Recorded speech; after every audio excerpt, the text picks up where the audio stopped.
आज आमर जोटा आगामी जिला स्तरीय जोटा साधारणतंत्र दिवस जनवरी 26 जोटा पालन कर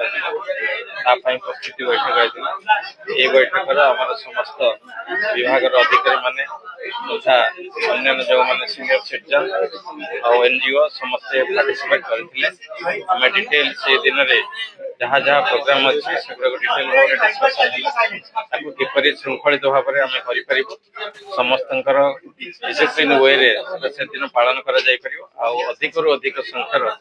जनसाधारण से भाग नहीं पारे जहाँ जहाँ भित्तिभूमि तथा जहाँ प्रस्तुति कार्य करने कथा से विषय पुंखानुपुंख चर्चा है आम निश्चित भाव में भावुँ से दिन 26 तारीख पूर्व आम सब प्रकार आयोजन सरी जाइए साधारणतंत्र दिवस भल भाव पालन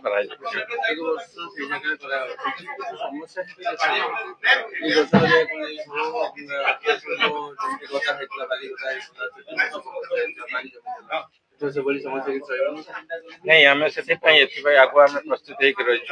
आम R&D डिपार्टमेंट को कहीदेचु जोटा कि से पड़िया को समतल करेंगे और संपूर्ण भाव भल भाव रखिए जो पैरेड कले कि जोटा जनवरी 26 जोटा साधारणतंत्र दिवस पालन कर कौन असुविधा न पूरा संपूर्ण भाव में टीम प्रस्तुत